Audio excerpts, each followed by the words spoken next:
Good evening and welcome to the latest episode of Loose Linc. Join us on today's show where we discuss racism via football and is it still right that it's there? Also, we talk about a child and a parent and attempted murder. And we finish on the subject of a mental health unit being open for women, maybe in a town just round the corner from you. All that on today's show.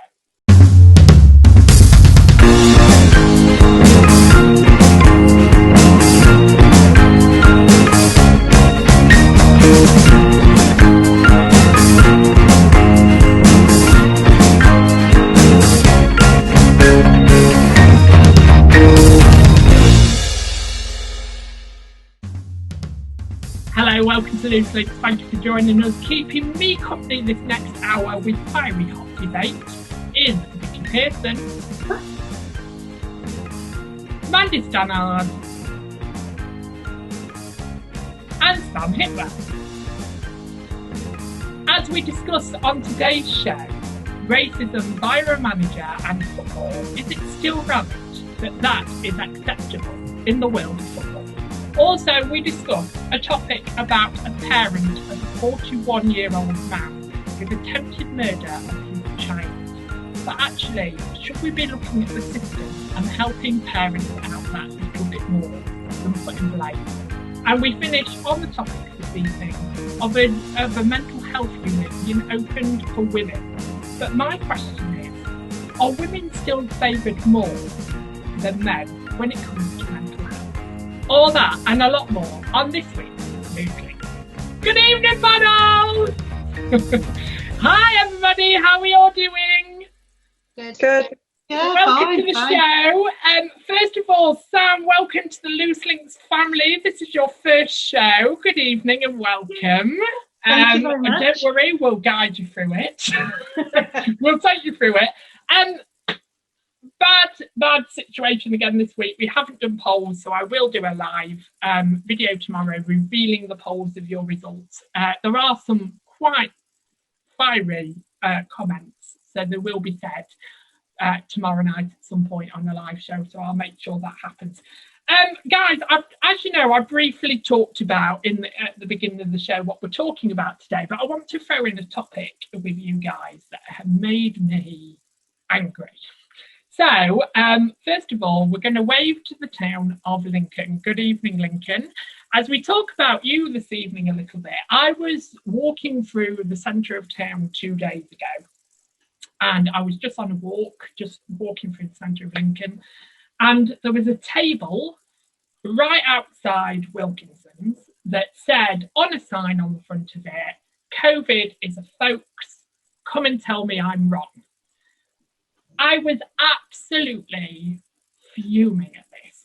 I just think, how much more evidence do people need? For one, how can the government kill people off in hospitals? How can they make them so poorly that they can't breathe? And we still have this hoax of COVID isn't real, it's all made up, we're all microchipped, this, that and the other. What do you guys think? If you had seen that stall 2 days ago, would you have been angry? Let's go to you first, Mandy. What do you think? Well, yeah, we've all been stuck in. We've all been asked to behave for a year now. I mean, you know, the economy, people's health, the NHS, the nurses, you know, why would that be a hoax? I mean, who would carry on a hoax for a year, for a start? So, yes, it's very frustrating that these people are out there spouting rubbish. Yeah. What do you think, Vicky? It'd be quite good to get your opinion, actually. What do you think about COVID and hoax?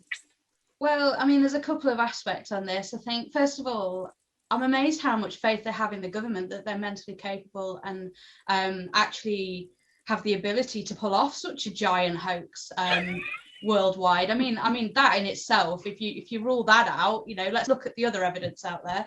Then we look at things like you said, the economy. What is the Conservatives' main focus in everything they do? I mean, it isn't keeping people alive, it is the economy. you know, so why would they do something like this and cause so much damage to the economy, regardless of what you think of them? You know, I know these are just my personal opinions with a bit of humour put on them, but it just doesn't make sense at all. It's a bit flat earther for me, you know, and we need to bring it a bit back into reality a little bit. I think your one line got me this evening, Vicky, and I don't think I've heard anybody say it, but Vicky said at the start of the show before we started, how could the government even organise this when Boris can't even cut his hair? Exactly. I thought that was really good. Sam, what's your view on it? Oh, like Vicky said, it's a bit of a big plan if it's for the whole world to be in on this hoax. But the thing is, it's got to cost more to carry on this hoax worldwide, rather than if it's if you get what I mean, it's going to cost more to keep the hoax going than to vaccinate everyone and care for everybody in hospital and all the nurses and doctors and all of that. So it just costs more money if it's going to be a hoax. So why are they thinking it's a hoax? I don't understand. Yeah. I totally agree. I just got really cross with it. Tell us what you guys think. Tell me if you've seen people or had discussions with family members or friends that think COVID is a load of rubbish. I would just like to march these people, and what I think, march these people into local A&Es at the moment and hospitals, and go, tell me why this person is dying. Then that's what I would like to do. And I've been, as you know, I've been recently poorly, and I've been witness to people with COVID and suffering with COVID, and it's awful. It's unbearable. You see people in beds with nobody, literally can't moving, hooked up to every machine possible, and I just think, what a load of rubbish. I can't stand it. But tell us what you guys think. You might disagree with me. You might be one of these people that think COVID is a load of rubbish. Make sure you comment and make sure you have your opinion said as well as ours. It's just as important. So we go over to our first hometown this evening, which is Horncastle. Good evening, Horncastle. As we talk about you this evening, a 65-year-old man will appear in court in connection with the allegation of racial abuse of the Horncastle town manager during a football game. Lots to say on this. Do you think that in football this is almost forgotten about, abuse, and when people do speak up, they say, well, it's all part of the game, it's all part of football. That's what you take on when you take on football. No, I don't think it is a part of football. But the thing is, racism is like, it's all over it's wherever you go. So it's not just, racism isn't just in football, it's everywhere. So I don't know how people can say that, racism is a part of football. That's like saying racism is a part of everyday life wherever you go, because it's not just in football, it's everywhere. Definitely. Mandy, what was you going to say? Oh, I mean, I don't follow football. I'm not a football fan. But it needs to be addressed. And it's one area where there are a lot of football fans. And it's a sport, and the sportsmen, that whatever they do, especially in the media, affects a lot of people and influences a lot of people. So if they nipped it in the bud and actually not attacked it, brought it to the fore and dealt with it properly, then maybe that might be a catalyst for it to go forward. Like the Black Lives Matter, things that happened in America, there was a catalyst to push that forward. And it just needs to be pushed a bit more forward. Do you know what I mean? I can't say I've never been racist. I don't think I am a racist, but I might have said racist things and probably have. But in in a way that I didn't think was racist. It was just everyday life. But now, you know, my children pick me up on it because I feel I've brought them up the right way. And, you know, there are things that are said and done that aren't necessarily malicious, which is, I presume that, you know, the bloke that's up in court, that was quite malicious. But even when it's if it's not malicious, it's still racist and it hurts people. You know, it's like any form of bullying, you know, whether it's sexist, whether it's about your religion, about anything, you know, if it's a negative comment, it should be nipped in the bud. And football is a big sport that a lot of people are invested in. And it is within that sport, and they should acknowledge it and, you know, use their platform to start talking about it and start fixing it, for want of a better phrase, you know. I do, yeah. See, I do get what you're saying, but Vicky, do you think people will just say it's part of chanting, it's part of shouting, we've done it for years, we've got away with it, it's just part of the whole football game? Do you think people would say that? I think people would say that. I don't necessarily agree with it. I think I think as humans we have a real issue with change and with holding on to the past and justifying things with that's the way it's always been done. And I do think there's a lot of younger people out there now who want to stop that and have said to themselves, you know, this is it, this is where it stops, regardless of what that is. You know, like you said, whether that's to do with your sexuality, whether that's to do with disability, whether that's to do with racism, any of these things. I do think this is where it needs to stop. I mean, the amount of progress that's been made in the last 30 years is incredible anyway. I mean, you look back to the 1980s and it's a different world. And I think a lot of younger people, particularly like Gen Zers and younger, really, I just, you know, haven't seen it. And it is incredible, you know, the way we've come already. And I think it needs pushing further. And it breaks my heart watching things, you know, things that have happened within a lifetime, maybe not my lifetime, but within the last 50, 60 years, the way people have been treated. I find it really, really upsetting. I mean, I'm not a football fan at all. I'm a rugby girl, and, you know, rugby and football are very different things, and we are very set in our ways. You know, but it is present in a lot of sport. And I think, especially in Lincolnshire, I mean, we're very white. We're a very white county, and it's difficult to escape from that. And I think, like you said, there's a lot of racism out there that is completely innocent and is completely without ill intent. It's just we're in such a white area that you don't even realize the impact you're having. You've never had to face that. You've never really been around it, and that's a bit of an issue. But yeah, I mean, with sport and with negative intent and all of that, it's disgusting, to be honest with you. I think it's vile. I think that, yeah, people need to take a look at themselves, really, and maybe they've got issues going on they need to address. Because exactly, and the thing that really shocked me is I worked in we could learn a lot from children. I really say that a hell of a lot. We can learn a lot from children. And I remember working in a nursery a couple of years ago, and there was this child out with her mum in the playground, telling her about this new friend. And this mum was like, well, who is she? Where is she? And do you know, she described everything about her hair, her eye colour, the way she spoke, the way she dressed, everything, apart from the colour of her skin. She never once mentioned the colour of her skin, because actually it wasn't important. And I think we can learn a lot from that. And Mandy, I see what you say about how you can accidentally say stuff and not mean to say it in a sort of way. But what I've learned, anybody out there that you can tell me wrong, and I'm quite okay with being told I'm wrong. But what I've been told is when you're talking about somebody of a different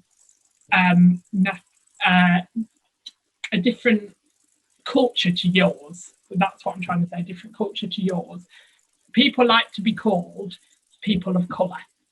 And so but I've only recently learned that. I've only recently, because when you're talking about different skin tones and stuff like that, I've really struggled with that.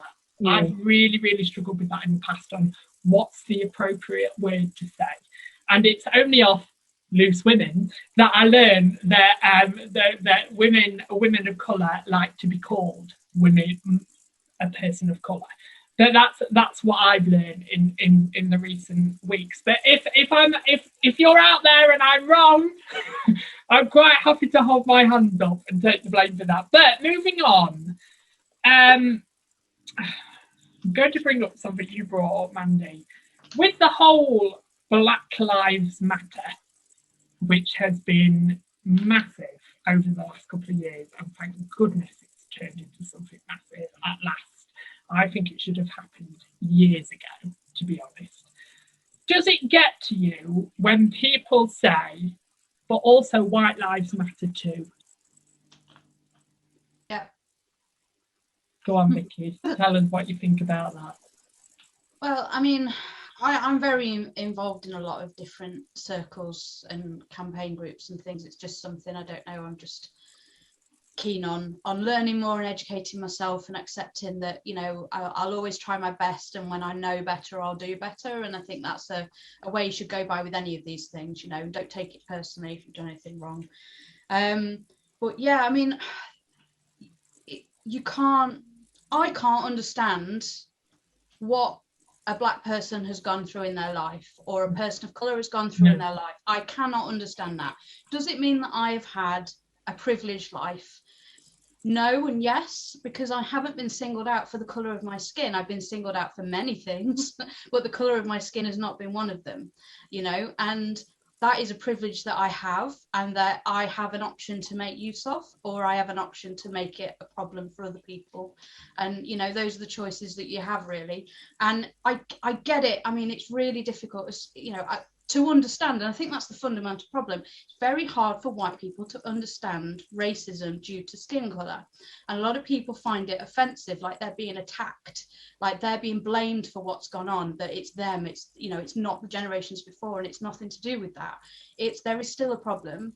There is a historic problem. There is an institutionalized problem within the schools, within the government, within healthcare, you know, that these things are impacting people's lives, impacting their life expectancy because of the colour of someone's skin, or the perception of someone's nationality, you know, is a real problem. And you know, regardless of somebody who's disabled, who's got all these issues going on, I am privileged because of the colour of my skin, and you just have to kind of accept it and not take it personally. You know, and I can't understand that, and you can't understand that. So anyone saying that is just, in my opinion, highlighting that they don't understand the problem.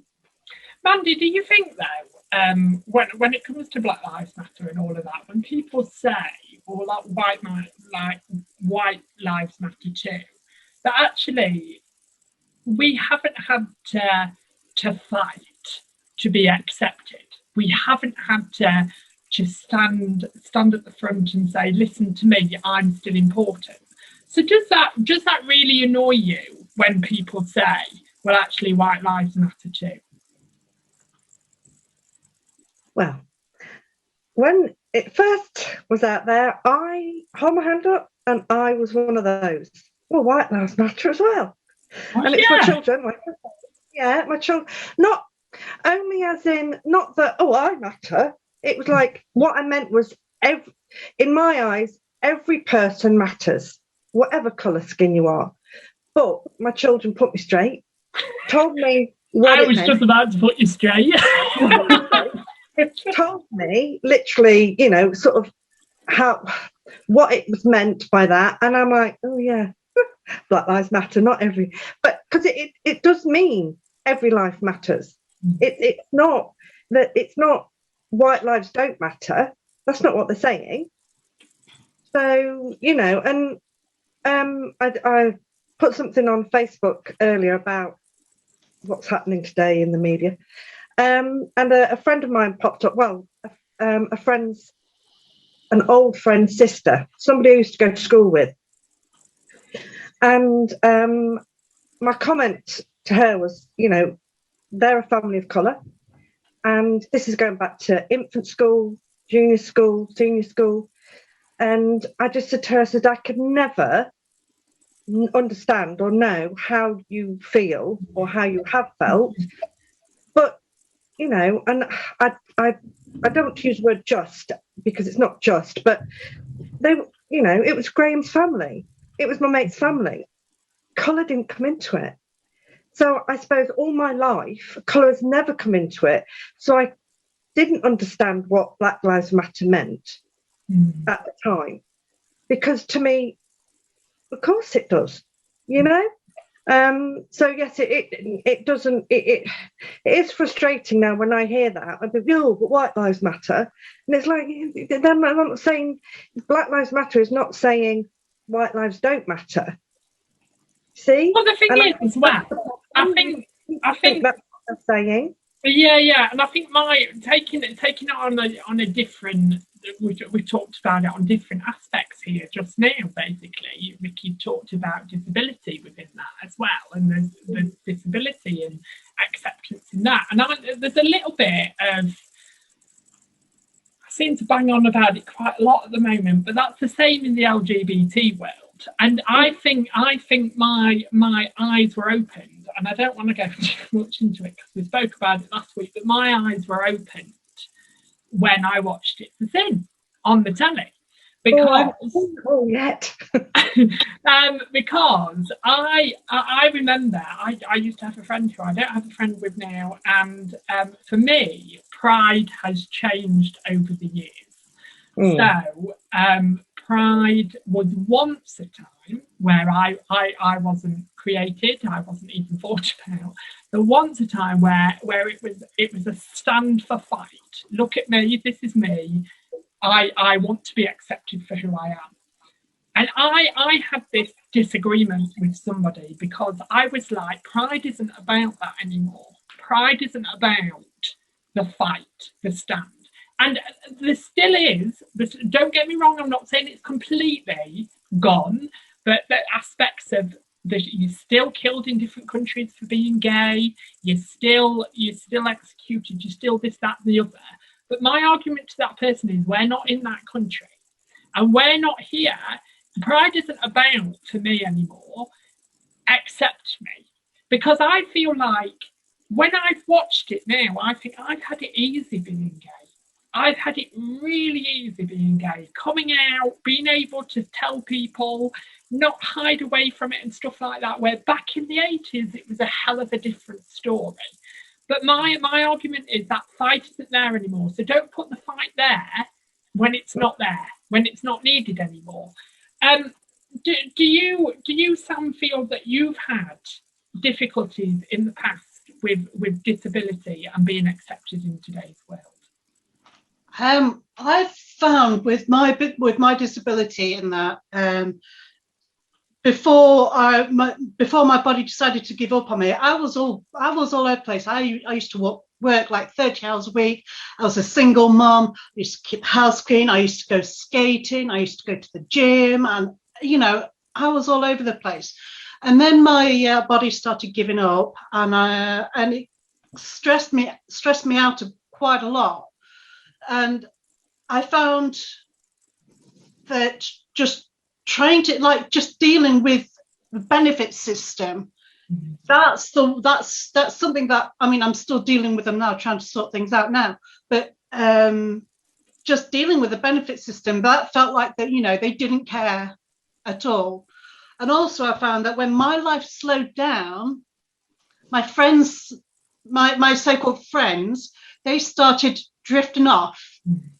I have lost so many friends because I can't keep up with them. So many friends. I'm sure Vicky would understand this as well. When my body started slowing down, my friends were still going like 100 miles an hour ahead, and I'm like tootling along, not at like 2 miles an hour, trying to catch up. So, all my friends have left me behind, and what's left behind are the friends that do want to be in my life. And it is hard because people don't understand. They think oh, I've said no to your invitation because I don't want to go. It's like, no, I said no to your invitation because I'm not well. I cannot come. So people stop inviting me to things, and people stop talking to me. And I try, if I try contacting them, sending a message, they don't want to reply back. And it's just like, it does hurt, but at least I know who my real friends are through all of that. Yeah. Well, the thing is, my final question was, and I think we've clearly answered it in a sort of way, really, is: do you think that we're still scared when it comes to racism? Do you think we're still kind of nervous about what we say and how we talk and stuff like that? Do you still think we've got a long way to go and a lot to learn? I think so. Yeah. I think so. There's I don't know what to say sometimes. No. I don't want to offend, and that's not just with skin colour. Even talk to you sometimes. I've got to be careful, haven't I? No, not really. But I do say things sometimes. I mean, I know we've been out. I can remember one time we were out in the days when we could go out, and when I was young enough to be going out. Yeah, when you actually do go out, Mandy, when you can't be bothered to actually go out. Oh, yeah, we were in a bar, and you were stood next to me. We were having a right laugh, and there was someone acting up next to us, and we said something at the start. I said, "Oh, he's just being gay," and then I looked at you and thought, "Oh, I didn't mean it that way." You were laughing your head off at me, but I suddenly realised what I'd said, and I thought, "But I don't. I mean, just being." I love it when people say that, though. I've had so many people say that. I had someone at work the other week say, "Oh, that's a bit gay," and I went, "And what's wrong with that?" You see, I used to waitress at this restaurant, and my very first day, I was 16 years old. On my very first day, I was introduced to everyone, and I was introduced to the cook. And the cook turned around to me and said, "Look, I'm gay. Don't try hitting on me, and no gay jokes around me, okay?" And I'm like, "Oh, I'm 16 years old. How am I supposed to know things like that?" Yeah. So I felt a bit like, "Oh, okay." So that was like one of my first. That was one of my first interactions with a gay person, because and I was just like, God, I hope not every gay person's We're like not that. all like that, I promise. I didn't dare talk to him because I see what that. they. Tell us what you guys think. See if you still think racism is still quite a scary subject to talk about. Is it still a taboo when it comes to the land of football? Is it acceptable because it's all part of the football game? Tell us what you guys think. And tell us if you're a football fan and what you hear. Will be really, really interesting to know. Moving on, I've decided we're not telling, because of the sensitivity of the story, we're not saying where this town is, but it's somewhere in Lincolnshire, and we talk about a man arrested over attempted murder of a child. A 41-year-old man arrested in suspicion of attempted murder of his child. Police were called in somewhere in this town in the early start of this year. The man was arrested of the offence, but at the moment it's just under suspicion. That's it. So, do you think there needs to be more looked at when people are even just planning for a baby, just for the pure safety of our children? The problem with that is, when somebody's, a couple are planning for a baby and that, their personality can be one way, but when the baby is born and gets older, their personality can change. Mm. So it's a bit hard to be able to keep track of parents because of that. Because as time goes on, your personality can change. I mean, my personality has changed so much over the years. So I think it. But do you think there needs to be some track it? But do you think there needs to be some sort of system where maybe, because you see the midwife for so long, don't you? You see that I've never had a baby, but my sister has. You see the midwife for so long, but I do wonder maybe if there should be and you're all parents out there actually, so you can disagree with me. I'm the only one that isn't a parent. Do you think there should be maybe a system where somebody comes to check in on you, maybe at 3 years, maybe at 5 years, maybe at 7 years, until they're in everyday school, where schools then take over to watch that child and watch that parent? Do you think there needs to be? Oh yeah, and that works, doesn't it? Say again. And that works, doesn't it? Well, I don't think you can. I don't think you could have a system in that way. I mean, like, social workers are, you know, their workload is so high because there's not enough of them. So children are missed anyway. Schools, you know, they can pick up certain things, but then, you know, is it a story a child's told, or is it the truth the child's told? Are the parents lying? You know, there's so many different variants that it's so difficult. You know, obviously the system catches as many children, vulnerable children, as it can, but to put something in place But surely, Mandy, we've got to be doing more, or doing something different, because obviously if we're not, we're going to have more cases like this. So what do we do? Do we plan to look at the system and change it in some sort of way, or do we just let our children die? Do we just go, right, you be a parent and off you go? It's a hard one, isn't it? Because you can't just leave children to fend for themselves. Obviously, maybe it's a question of actually having parenting lessons, but not once you've got the child or once you're pregnant, beforehand. Isn't that already offered? You can already do that, can't you? I don't know. I didn't when I was. I don't think it's live. I think it's only in certain parts of the country. I don't think they've kind of like rolled it out across the country. I think it's just certain parts, like postcode lottery kind of thing. It's just, I think it just depends on where you are in the country as to whether that's available to you. Right. I mean, there are probably like there's Sure Start centres that could probably run those kind of things. What do you think, Vicky? Well, interestingly enough, something I didn't know until it happened to me is, you know, if you're disabled, you have to be assessed as to whether you could be a fit parent or not, but no other aspect of society has that. I pregnant while I was ill and having, you know, assistance. And yeah, they had to come around. I had to provide a list of 10 names of people who could drop the hat at a minute's notice and come and help me. I had to provide times they'd be available, and give that to a social worker to prove that I'd done it. I had to prove I'd got everything in place, that I thought about any adaptations I needed. I mean, some of it is helpful, but the way it came across was very offensive. In my mind, it felt like I was terrified that they were going to take my child off me when he was born because I had a disability. And that was the attitude that was presented to me.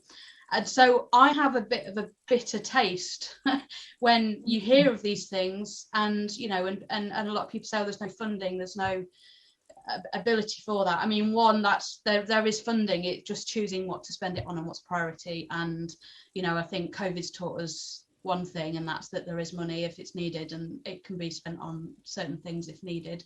So I don't buy that excuse at all. I think it's a choice that these aren't here, but they are already doing that for a portion of society that they probably don't really want to have children, and that's the disabled community. And so they could be doing it and they're just probably focusing it in the wrong area, rather than just having like a TA, is it a TA? Yeah, not teacher assistant, OT, there you go, sorry, brains running circles. OT come out. So I asked for them to come out. They came out, assessed certain things around my house I needed help with, and they told me what adaptations were available, what could be funded, what I'd have to buy myself. We went through it all. Do you think that would be really lovely though if that was rolled out to everybody? Oh, completely. And then that would be fine. You know, the help maybe someone coming out and talking about classes, you know, have you any experience with children? You know, if they haven't, maybe, you know, I mean, they do speed awareness courses. Why can't they do parent awareness courses? You know, it's just a matter of choice, isn't it? And if someone came out and spoke to everybody and just said, you know, is it planned? Are you aware? You know, do you have any worries? Have you got any mental health conditions that you're a bit unsure at? Do you need counselling? Do you need support? But it all comes down to social security budget, doesn't it? And what we're willing to do to support society. And unfortunately, at the minute, the way things are funded is it's firefighting and sticking plasters on things. It's not preventing. And I know, and I think what really frustrates me about it is that we have so many messed up adults because of childhood. Mm-hmm. And I just think that we need to start looking into that area, because that's the area where children are moulded into what they become as an adult. And I can't say a lot about my childhood, but I can't say it was the best. And I had to make that decision to change that mould at the age of 30. But it took me a long time of me looking back and blaming myself for a lot that happened. And I still do, in a sort of way. I haven't completely let that go. But I just think there needs to be a better system. The next question that leads on to is, the man is also arrested for corrosive behaviour. Do you think we need to lock him up and throw away the key? Or do you think we need to look at more background? And could this be a cry out for help, but in a very wrong way? I don't think it's a cry for help. I think if you're going to try and murder a child or an animal or an adult, anybody, there's something mentally wrong. Not mentally wrong, but there's some mental issue there. Yeah, you know, I mean, if like something's misfiring in the head or something. Yeah, you know, I don't, again, trying to be politically correct and not offend anyone, but it's like, if he's done that, then is he a narcissist anyway? If he's trying, you know, if he's wanting to dominate that relationship, has this child come along that they both wanted, but then that's taken the attention off him? You know, there are those situations where once you have a child, the father, if you like, or the other partner, because it doesn't have to be a bloke, just it could be, you know, 2 men, 2 women. The other partner can feel a bit alienated because the mother's looking after that child all the time. But my argument to that, Mandy, is, are we saying then, I'm getting really debatable with you tonight, I really am. Are we saying that people are born evil? People are born this way? See, with my experience, when I was a child, I was abused by my uncle. Now, he was always one that he was always getting his hands into something. He's like, he always had something on the go that wasn't quite, you know, above board or things like that. So, you know, I don't believe that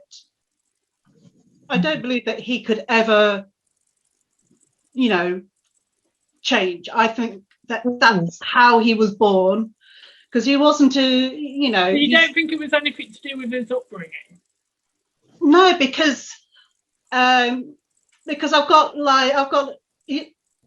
he's got like 5 other siblings, including my mum, who aren't like that. So yeah, but my argument to that would be, many people that see me and my sister, we've both been brought up by the same parents. We've both been brought up in the same way, but we are very, very different people.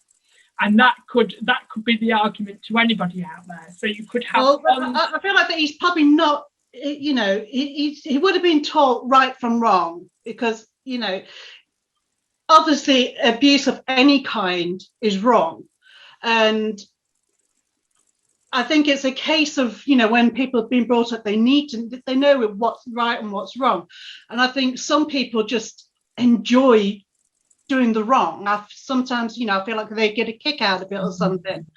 And that's how I feel like with my uncle. I feel like he got a kick out of what he did, and I don't believe he could ever change. I don't believe he could ever change. I think it's kind of like ingrained in him. It's stamped in his brain. So I don't think he could ever change, to be fair. Vicky, do you think it's part of upbringing, or do you think what Sam is saying? Do you think it's just people are like that? I don't think anything's black and white. I think there's factors when it regards to anything, and everyone's an individual. I do think there is a small portion of, I mean, there's a saying I have that 10% of the population will always do good, 10% of the population will always do bad, and 80% in the middle are completely swingable, and they'll be easily led either way. And I do think that applies. I do think there are a portion of people that are born with certain mental illnesses, or may have an accident or a head trauma that causes certain aspects where they can never change and they will just need support or help. Do I believe they should be locked up without, and the key thrown away? No, I think they need the help that's, that can be provided. And there are mental health prison facilities out there. I mean, Rampton near us, just the other side of the border for Lincolnshire, is a big one, and that's required. But a lot of people, it's not. There are people that, are going through really difficult times and maybe are having a mental crisis. They're having a breakdown. They're not in their right mind. Something's gone on, you don't know. And no, I don't think people are always born that way. I mean, you could be in a family of 5 people and you could have been, say, sexually abused outside of the home. You could have had an experience you've never told anyone about, and it has impacted you, and you've kept it so secret and so hidden that it's a secret part of your personality, and at some point it escapes because you've never dealt with it.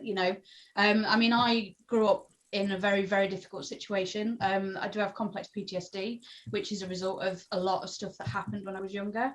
I'm one of them people that would never ever want to put anyone through anything like that, and it's why I'm so involved in campaigning and in awareness and in supporting people. But then there's also a portion of people that think, well, I dealt with it, so you can deal with it, and that's another aspect. So I just think everything should be dealt with on a case-by-case basis, and there needs to be professionals involved.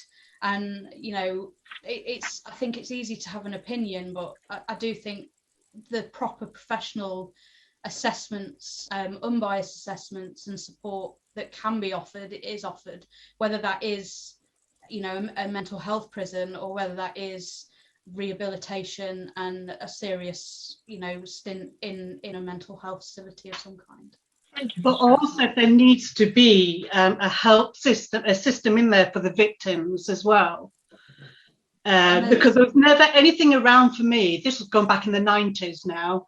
And there was never anything out there for me. And I've had this I've carried this all my life. So I do feel that there needs to be more. And even nowadays, I mean, when my daughter lost her dad, I could not find anything to help a child. She was 6.5 at the time. There was nothing out there for her because her dad passed away of cancer. There was nothing out there. I could not find anything for children. Yeah. And I feel like that there needs to be something out there for children who have the survivors of abuse. I feel like that there still needs to be something out there for them. I'd like to give a shout out to Mint Lane Trauma Centre in the city centre, because they actually now do offer, they go into schools and they'll work with children on weekends, they'll work with them in schools, and they'll work with adult trauma survivors as well. Well, Vicky, if you can send a link to me, I'll share it on our Facebook page. If anyone's affected by any of this, honestly, go and head over to Mint Lane Trauma Centre. I was Centre. just about to say that we will share. If anybody's affected by the story we've shared this evening, please don't stay silent. We will share helplines and advice. Because I have a couple of helplines that I can share on now. Yeah, that'd be great. Sam. Thank you. And our final subject is in. We're going right over to Vicky. Good evening, Sleaford. Oh no, you're not in Sleaford, are you? I'm nearer to Horncastle, but you missed that. Yeah, I had in my head that you were in Sleaford. You're not in Sleaford. Good evening, Sleaford. Anyway, as I'm talking about mental health, a new mental health ward has been opened in Sleaford for women. It's an acute ward and it has 15 beds for women that need it.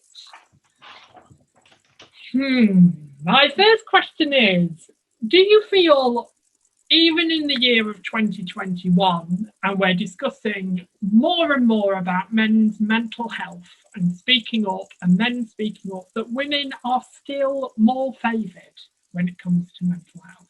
Can I'd like to go first on this one because I haven't on the other. I've been very well behaved. I'm normally the first one that jumps in. I think it's a double-edged sword, and I think me and Sam will relate to this in a very particular way. I mean, it's not long since hysteria was taken out of the medical book for diagnosing women for what, like 80. I mean, it's not a real statistic, but it feels like 80% of anything that's wrong with women is down to hysteria. And I still think that this goes on today, especially with chronic illness, things like endometriosis. Yes, myalgic encephalitis, fibromyalgia, any of these things, anything with chronic pain, chronic issues, takes far longer to diagnose than it does for other conditions. Things like ME, there's more money invested in solving male pattern baldness than there is a condition that causes thousands of people in the UK to be bedridden. You know, and I think that one of those should be a priority and one of those should be less of a priority, and you can make your own mind up on that, which one that should be. But so there is a problem, and I think there's a massive problem in the medical industry where everything is down to mental illness and with women, and it's blamed on a lot. That and weight seem to be the two things. You're either one or the other, and that's a real frustration, I think, that a lot of women find when they go in with real conditions. You know, and something that I've felt personally, you know, it's taken me 8 years to get a diagnosis. I've only just got one. I had to go private for it because the doctors wouldn't assess me completely. And it's been incredibly frustrating because I know there's something wrong and I know where it is and I knew what it was, you know, but in the eyes of certain doctors, it's mental health is the issue, and it's very frustrating. I don't think men's mental health is taken seriously at all. I think that there's a real issue with men being able to talk about it. There's a real issue even in relationships. You know, I mean, I've been working on my partner. I hate me for saying this. I've been working on my partner for quite some time to talk about his feelings, and he's only just getting there after 8 years in a relationship. You know, because it's just been drilled into him that, you know, you're a big man, you're a tough man, you need to just get on with it, and that is a massive problem. I think that's I think that, if I'm honest with you, Vicky, I think that's what sent me over the edge by the end of it, is because of what I was taught within my family is you bury your head and you get on with it. And I couldn't anymore. It was like a pressure pot, and it just exploded, and it was just unbearable. But it does scare me that, again, like, I don't mean to sound sexist here, but a unit just open for women. Why haven't they opened? Mandy, what do you think? Why haven't they opened a unit for men and women? Well, that's what I was going to say. If we're talking about equality in every part of life, then if you're going to open a unit for women, for whatever it is, this being mental health, then why isn't there a similar one for men at the same time? I mean, there's funding, and hopefully, maybe if this works, as in if maybe it's a trial period. You know, if it works well, maybe then they'll open a unit for men. But yeah, because I mean, I've got a son and a daughter, and they've both had their issues in the past. And as you know, with my son, you know, with his health issues and everything, and then this COVID has trapped him inside as well.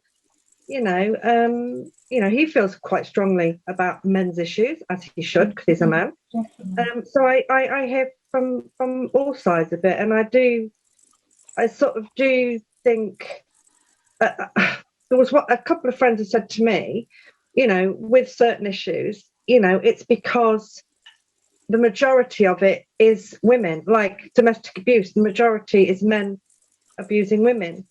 You know, like it's just been said, you know, women and hysteria, you know, we were put away, you know, not that long ago, but that at the convenience of the family or the man of the house, you know, so that's a big part of it. However, you shouldn't forget there's, the other part of society, the men in society as well. And yeah, I think if you're going to do one, you should do the other. Really, yeah, nowadays. Exactly. I completely. I also think that social media doesn't help, because you get things like "man up" or "grow some balls," things like that. I think, and I do think that doesn't help with men. If somebody sees a man cry, they'll go, "Oh, come on, man up and grow some balls." And it's like, well, he's crying for a reason, so I just feel like that, social media does have a hand in it, with little phrases like that. Some people, they may not mean anything, but if you say it to somebody that's in that state of mind, it could break them. Do you think, though, as a family member or a close friend, you can be too close to a person to help them if they are suffering? So you're too close to help. Yes. Me and my lad have clashed a couple of times, and I've not, and because I've not known what to say, so then I've just blurted something out, and not nastily. That shocks me with you. Are you sure? It's hard. You're there to support your family or your friends. I mean, with yourself, I don't say much. But I'm here. And when I haven't heard from you for 24 hours, when I've asked you to call me, and then I'm asking everybody else where you are, and you're at blooming work. But I don't want to impose on anyone. My family as well, all my friends, and it is difficult to know how to be there for somebody without them thinking that you're not bothered. Well, the thing is, what I learned very quickly as well is that I've been sectioned a couple of times, but the time that really stuck out to me, and I was quite cross to begin with, if I'm honest. I was sent to Harrogate because there was no bed in Lincoln. I was sent to Harrogate, and everybody had seemed to stop ringing and stop texting, and I got really cross about it. And I got nobody cares. I can't believe I've come all the way out here and nobody gives a...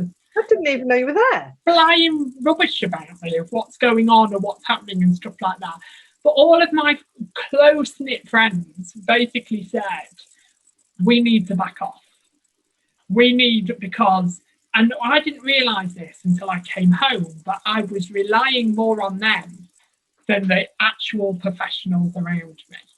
And it was them that had to take a step back for me to get better, because because they wasn't there to talk to and they wasn't as available as always, I had to speak to a nurse because I was suffering. And that turned my whole world around, because actually I think you can be too close. We're not professionals.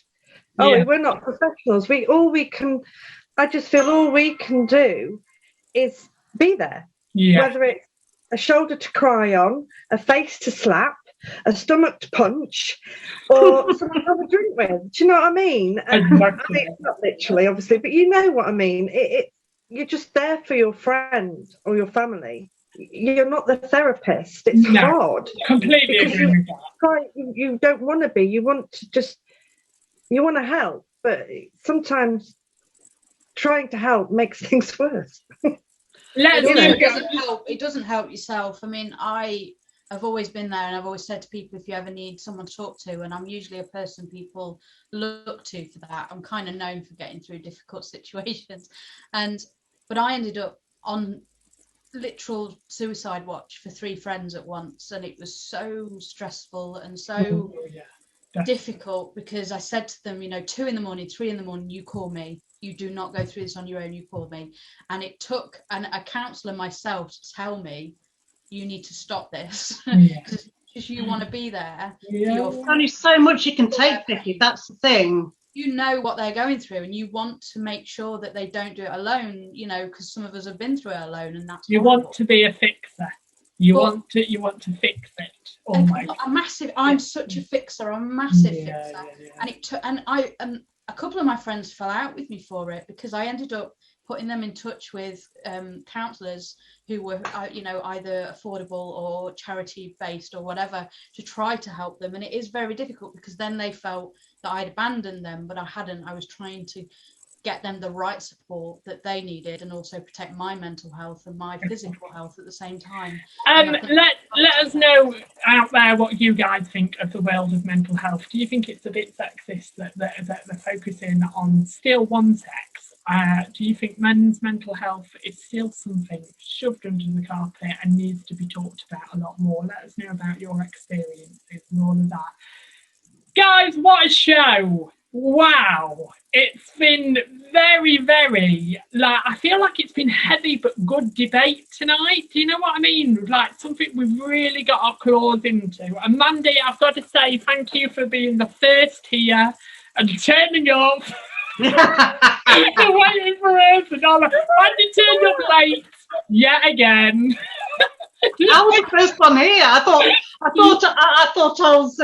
oh my God, am I at the right time? What am I doing? We've got, believe it or not, we've got another special next week. We celebrate National Women's Day. We have a whole show based on National Women's Day. It's me and a panel of 10 women discussing women's debates, women's topics, and what women are talking about in the 21st century. So make sure you join us for that hot-hitting debate show next week as we talk about all of what you want to talk out there. Thank my panel for this evening. It's been incredible. Joining me, Nicholas James, on the panel has been Vicky Pearson, Mandy Stannard, and Sam Hitwell. We'll see you next week. Take care and thanks for tuning in. See you next week. Bye-bye. Bye.